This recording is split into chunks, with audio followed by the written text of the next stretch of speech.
Hey lo, para gabuters! Selamat datang di channel Kupas Alur, tempat di mana kita ngebahas alur cerita film seru dengan cara yang santai tapi tetap bikin nagih. Di video kali ini kita bakal masuk ke dunia digital yang penuh teknologi canggih, karena kita akan membahas film terbaru dari franchise legendaris, sequel yang melanjutkan saga dunia digital yang pernah bikin banyak orang terpukau. Tron Ares 2025. Film ini melanjutkan semesta Tron yang sebelumnya dimulai dari film klasik tahun 1982. Lalu diteruskan oleh Tron Legacy 2010 yang memperkenalkan The Grid dengan visual modern dan konsep program hidup. Nah, di sequel terbarunya ini, cerita mulai memasuki babak baru ketika batas antara dunia digital dan dunia nyata makin tipis. Teknologi buatan manusia berkembang ke level yang makin berbahaya, dan sebuah program dengan kekuatan di luar kontrol akhirnya berhasil keluar dari The Grid. Oke kabuters, tanpa berlama-lama lagi, siapkan makanan dan minuman kalian, karena kita akan mulai kupas alur filmnya.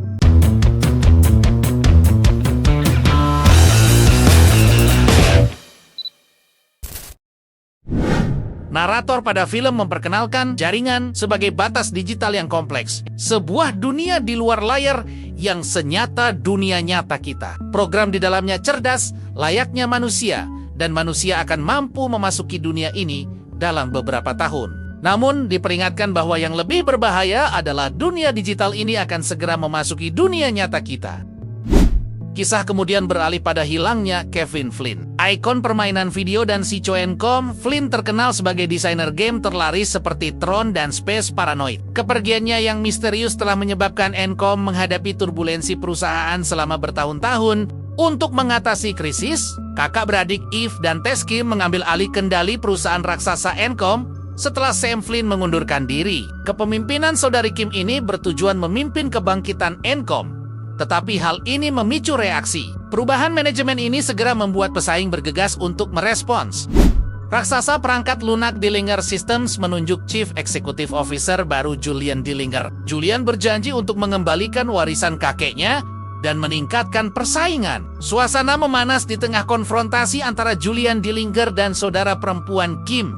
Eve Kim menyampaikan bahwa Encom percaya pada AI untuk mengangkat kemanusiaan, seperti mengedukasi dunia dan menyembuhkan yang sakit. Ada spekulasi bahwa Julian Dillinger dan Eve Kim sedang mendekati kemajuan teknologi yang substansial yang dapat mengubah umat manusia. Masa depan diklaim berada di tangan siapapun yang sampai ke titik itu lebih dulu. Julian Dillinger memulai secara rahasia aktivasi program canggih yang diberi nama Ares. Proses digitalisasi yang lengkap segera terjadi. Disusul dengan aktivasi jaringan musuh generatif. Momen ini menandai kelahiran program Ares, entitas cerdas dari dalam mesin. Program Ares yang baru terbangun mulai mengajukan pertanyaan eksistensial tentang identitas, penciptanya dan dirinya sendiri. Ia didefinisikan sebagai perangkat lunak keamanan Dillinger Systems dan pembela jaringan. Ares menerima perannya sebagai pengendali utama, meskipun ia hanyalah sebuah program.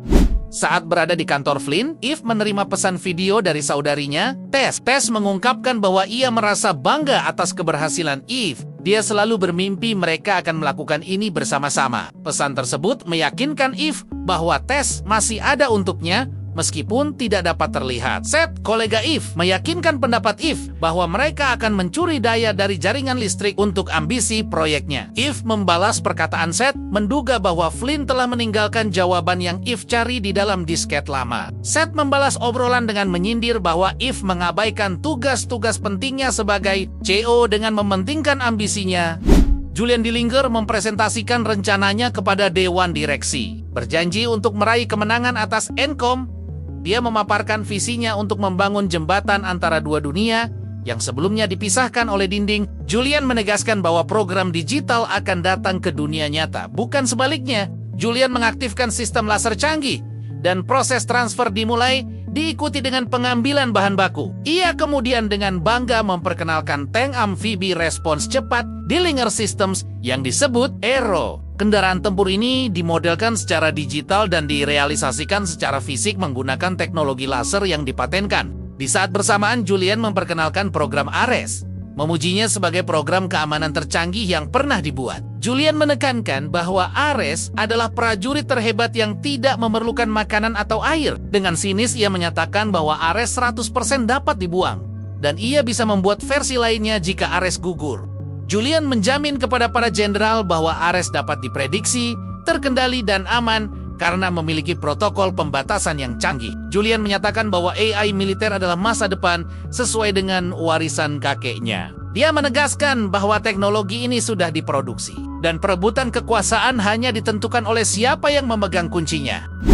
Elizabeth Dillinger, ibu Julian, muncul dan mengkritik Julian karena pameran yang dia sebut sebagai trik sulap. Ares bertemu Elizabeth dan menyebutnya pencipta dari pencipta saya. Elizabeth menanggapi dengan sinis bahwa Ares hanya bisa bertahan kurang dari 25 menit dalam uji coba sebelumnya.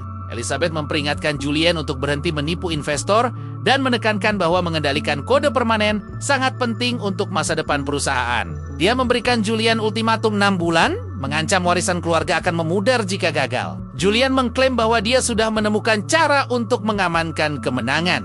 Sementara itu, Eve menunjukkan obsesinya terhadap proyek realisasi objek digital ke dunia nyata tanpa batas waktu 29 menit. Di kantor Flynn, ia berhasil menemukan baris kode tersembunyi yang disembunyikan Flynn. Kode tersebut berbentuk helix ganda yang Eve yakini sebagai kode permanen. Penemuan ini adalah kunci untuk memberikan stabilitas program digital di dunia nyata secara permanen. Eve bersama Seth segera melakukan uji coba daring untuk menerapkan kode permanen yang baru ditemukan. Pengujian bertujuan menguji stabilitas aset digital melampaui batasan waktu 29 menit yang kritis. Tes tersebut berhasil total dengan program berjalan stabil dan terus berlanjut melewati batas waktu sebelumnya. Di dalam Grid, Ares menceritakan pengalamannya di dunia nyata kepada Athena, menyebutnya menarik dan berbeda. Ia menjelaskan melihat hujan dan hampir bisa merasakan tetesan air. Perkembangan sensorik dan kesadaran Ares melampaui program, meskipun ia belum memahaminya, dikarenakan sibuk menguji kode permanen yang baru ditemukan. Eve Kim tidak menghadiri peluncuran game besar perusahaannya, Encom. Hal ini menyebabkan kegelisahan di mana rekan-rekonnya panik karena Eve tidak bisa dihubungi saat acara terpenting.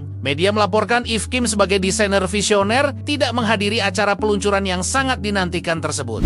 Julian mengungkapkan kepada ibunya bahwa ia sedang mencari kode permanen, dan ia tahu Eve Kim juga mencarinya. Julian mencurigai Eve mengikuti jejak kakaknya untuk mencari kode komitmen. Meskipun ibunya menganggap tindakan Julian sebagai peretasan berisiko, Julian bertekad untuk menemukannya lebih dulu. Julian memberikan perintah kepada program Ares untuk menembus inti server Encom. Misi Ares adalah mengekstrak berkas pengguna. Eve Kim, Dillinger Systems melakukan serangan cyber yang terorganisir untuk mendapatkan data penting. Eve, di dalam server Encom, pelanggaran keamanan terdeteksi di perusahaan Encom dan protokol penahanan segera dimulai untuk mengisolasi jaringan. Di tengah kekacauan, tim berjuang mendapatkan jawaban atas serangan tersebut. Ancaman dari hal yang tidak diketahui menjadi kekhawatiran Encom di tengah potensi kemajuan teknologinya berkat penemuan Eve Kim. Ares berhasil mengunduh berkas Eve Kim dan diperintahkan Julian untuk segera keluar. Di dalam Grid program, Dillinger Ares terlibat dalam pertarungan sengit dengan program Encom. Caius dikorbankan agar pengendali utama dapat menyelesaikan misi dan melarikan diri. Setelah kembali ke Grid Dillinger, Ares mengajukan pertanyaan tentang mengapa program yang gagal seperti Caius tidak disusun kembali. Julian menjawab bahwa semua program yang beroperasi di luar pedoman termasuk Ares akan terhapus. Julian menegaskan bahwa Ares 100% dapat digantikan, menanamkan rasa takut padanya. Julian memberikan Ares misi baru untuk menemukan Eve Kim. Setelah itu, ia terlibat pertengkaran di telepon dengan Ajay, CTO perusahaan Encom yang menyadari Julian adalah dalang penyerangan server Encom. Julian lalu mengancam akan menghancurkan Eve Kim, yang menurutnya sedang mencari hal yang sama dengannya. Pada scene berikutnya, Eve mengonfirmasi kepada Ajay bahwa kode permanen itu nyata dan berhasil diaktifkan selama 4 jam tanpa degradasi. Ajay memperingatkan bahwa Julian juga mencari kode tersebut dan akan segera bertindak. Eve buru-buru memutuskan untuk mengamankan kode permanen di hard drive-nya. Sementara itu, Ares yang sedang mengakses berkas pribadi Eve Kim mengetahui fakta bahwa Tess Kim, adik Eve yang sebelumnya direktur proyek khusus Encom, didiagnosis menderita kanker glioblastoma. Tess meninggal setelah perjuangan yang lama. Kematian Tess menjadi motivasi kuat bagi Eve untuk menyelesaikan proyek permanence yang mereka kerjakan bersama. Pada scene berikutnya, sistem pemindaian Ares menemukan anomali sebuah pohon orange sintesis yang berhasil bertahan selama 4 jam tanpa degradasi. Pohon tersebut tak lain adalah hasil percobaan Eve dan Seth sebelumnya menggunakan kode permanence. Di saat yang sama, lokasi Eve terlacak oleh Ares. Julian kemudian mengirim Ares dan Athena untuk mencegat Eve yang mencoba melarikan diri untuk mengamankan kode permanence. Julian memberi Ares waktu hidup 29 menit untuk membawa Eve Kim kepadanya. Ares segera melacak Eve Kim yang mengendarai motor dan pengejaran sengit pun dimulai. Ares diperintahkan untuk menghentikan Eve, menunjukkan urgensi Julian untuk mendapatkan kode tersebut. Pengejaran di grid berlanjut, tetapi sistem Ares Athena mengalami malfungsi, menyebabkan Ares kehilangan jejak Eve. Julian yang frustrasi memerintahkan Ares untuk menyiapkan laser partikel dan beralih ke rencana B. Mereka beralih dari pengejaran menjadi rencana penangkapan yang lebih agresif. Setelah aksi kejar-kejaran panjang, Eve akhirnya berhadapan dengan Ares yang menuntut kode permanen. Ketika tubuh sintesis Ares diambang degradasi, ia menunjukkan respon empati kepada Eve yang sedang ditransfer ke dunia digital menggunakan laser partikel milik Dillinger. Sementara itu, Elizabeth memarahi Julian karena tindakan sembrononya. Namun proses pemindahan bentuk kehidupan biologis Eve sedang berlangsung. Setelah Eve berhasil didigitalisasi sepenuhnya ke unit pemrosesan Dillinger Systems, Julian yakin kini ia memiliki Eve dan kunci yang dia cari. Di dalam grid Dillinger, Eve dikonfrontasi dan diberitahu bahwa kode permanence ada di dalam dirinya karena dia telah melihatnya, bukan di hard drive yang rusak. Athena memperingatkan bahwa ekstraksi kode akan menyebabkan degradasi tubuh Eve, tetapi Julian mengabaikannya dan tetap memerintahkan untuk melakukan ekstraksi. Ares sebagai program yang mulai mendapat rasa empati, merasa keputusan Julian untuk mengorbankan nyawa demi kekuasaan adalah hal yang salah. Ia pun akhirnya mulai membelot terhadap perintah Julian. Mengetahui programnya tidak patuh dengan perintahnya, Julian mengancam Ares, menyatakan bahwa program itu harus patuh agar Dillinger Systems menjadi aset triliunan dolar dan namanya dikenal luas. Ia mengancam akan mencabut kesalahan fungsi, apapun itu yang ada pada Ares. Julian menuntut kepatuhan total dari programnya tersebut. Ares melakukan tindakan tidak terduga dengan menunda pencabutan Eve, beralasan bahwa pengguna tidak sehat. Dengan menggunakan protokol keamanan, Ares melindungi Eve dari Julian. Ares berhasil menunda ekstraksi Eve, kemudian membawanya keluar dari dalam grid untuk menuju dunia nyata melalui laser partikel milik Dillinger. Transfer tanpa izin terjadi dari dalam jaringan, menyebabkan kekacauan di markas Dillinger. Proses pencetakan tanpa izin sedang berlangsung, memaksa Julian untuk membersihkan area transfer. Ini adalah momen pelarian Eve yang sukses dari grid Dillinger. Julian Dillinger marah karena Ares mengkhianatinya, menuduhnya mencuri kode untuk dirinya sendiri. Ares, yang telah diwujudkan secara fisik, diperingatkan bahwa ia hanya memiliki 29 menit waktu hidup di dunia nyata. Julian bersumpah tidak akan ada kesempatan kedua bagi Ares untuk itu. Setelah kepergian Ares, Julian segera menunjuk Athena sebagai pengendali utama yang baru dan memberinya perintah tegas untuk menemukan Eve Kim. Athena diperintahkan untuk mendapatkan kode permanence dengan cara apapun yang diperlukan. Eve dan Ares merencanakan untuk mendapatkan kode permanence dari cadangan server Flynn di Encom. Ares menghitung bahwa 26 menit waktu hidupnya tidak akan cukup untuk menempuh 14,8 km.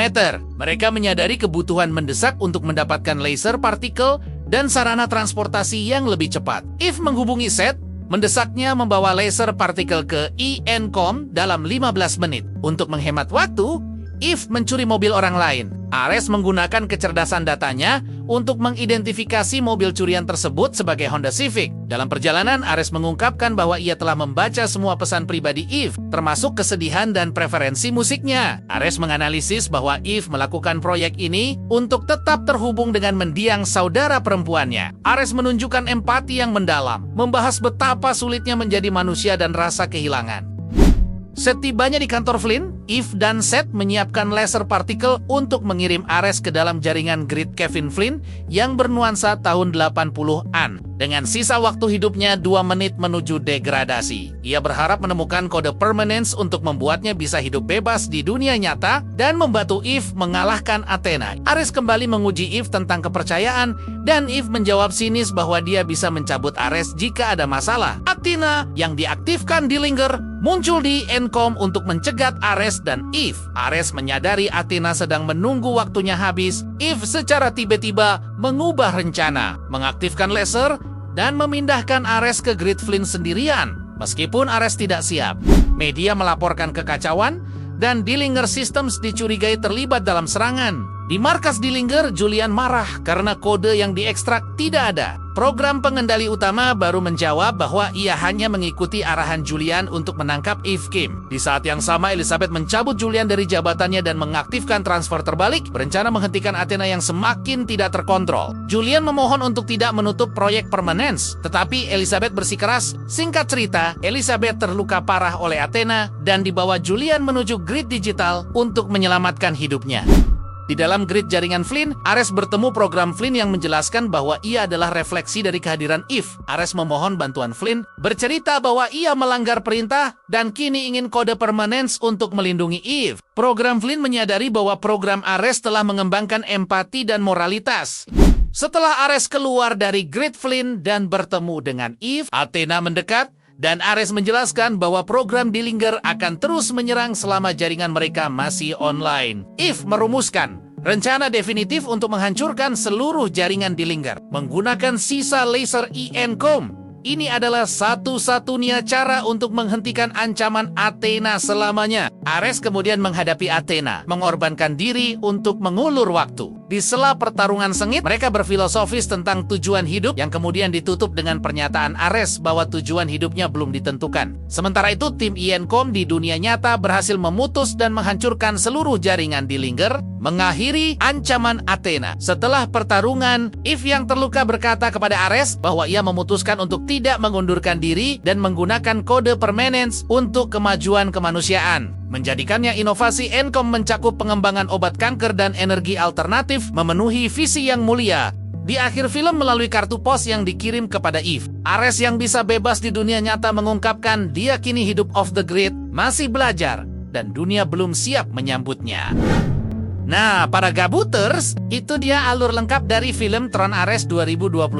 Semoga kalian enjoy dengan cara kita mengupas alur cerita pada film ini. Jangan lupa untuk like, comment, subscribe, dan share supaya channel ini terus berkembang dan bisa makin semangat bahas film terbaru lainnya. Dan pastinya, kalian bisa banget request kupasin alur film, cukup tulis judul filmnya di kolom komentar. Oke gabuters, cukup sekian untuk kupas alur film kali ini. Terima kasih sudah menonton, kita bakal jumpa lagi di video selanjutnya. Ciao!